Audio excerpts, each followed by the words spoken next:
देखो बच्चा आज हम पढ़ेंगे सर्कल। सर्कल क्या होता है? What is circumference of the circle and what is the area of the circle? Circumference of the circle equal to होता है 2 पाई r या पाई d एंड एरिया होता है पाई r स्क्वायर। ये आया कैसे? इसमें r क्या है, डायमीटर d क्या है, पाई क्या है, इसको हम लोग जानेंगे। ठीक है, तो देखो बेटा ये होता है सेंटर ऑफ द सर्कल। क्या होता है? Centre of the circle. और ये जो आउटर बाउंड्री है, outer boundary of the circle is called the circumference of the circle and it is the radius of the circle and it is the diameter of the circle, it is diameter of the circle। कहने का मतलब वो line जो circle के circumference से होते हुए circle के सेंटर से होकर सर्कल के अगले सर्कमफ्रेंस में मिल जाए और सर्कल को 2 पार्ट में डिवाइड करे, सर्कल को इक्वली 2 पार्ट में डिवाइड करे, उसको हम लोग डायमीटर कहते हैं। और इसी सर्कल में हम लोग इनफाइनाइट डायमीटर ड्रा कर सकते हैं एंड रेडियस भी ड्रा कर सकते हैं।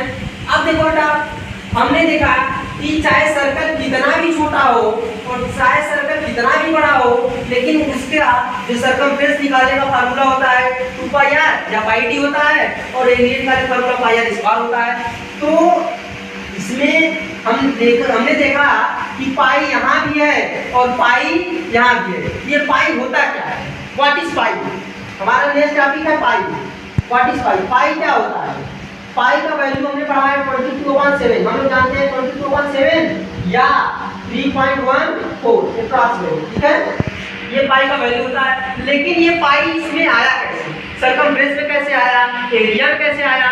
तो जब ध्यान समझना पाई होता क्या है। अगर कोई पूछे कि व्हाट इज पाई, तो पाई जो है कि सर्कल में क्यों आता है। ठीक है, तो जब किसी सर्कल के सर्कमफ्रेंस को उसी के डायमीटर से डिवाइड किया जाएगा तो एक वैल्यू निकल कर आएगी, जो वैल्यू होगी 22/7 और उसी को एक नाम दिया गया जो नाम है पाई। ये कांस्टेंट वैल्यू होती है जो है कि 22/7 चेंज नहीं होता है। देखो हम लोग फार्मूले रिगार्डिंग प्रूफ भी कर लेंगे। फार्मूला हमारा होता है circumference of the circle equal to pi D, pi two D. तो यहाँ से पाई का वैल्यू निकालेंगे तो डी यहाँ मल्टीप्लाई में है तो इस साइड आएगा डिवाइड में हो जाएगा। देखो यहाँ आएगा तो क्या हो जाएगा? Circumference of the circle equal to होता है पाई टू डी और डी यहाँ मल्टीप्लाई में था, यहाँ आएगा डिवाइड हो जाएगा।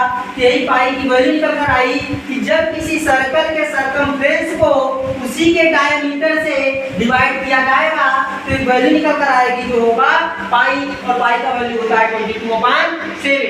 ठीक है, और डायमीटर इक्वल टू होता है 2r और r इक्वल टू होता है d/2, मतलब diameter upon 2 equal to radius. Radius is the half of the diameter and diameter is the twice of the radius. Okay, यही पाई है बेटा। एक बार फिर से सुन लो। जब किसी सर्कल के सर्कमफ्रेंस से उसके डायमीटर से डिवाइड किया जाता है तो एक वैल्यू निकल कर आती है जो होता है 22/7 और इसी को एक नाम दिया गया वो है पाई। ओके, और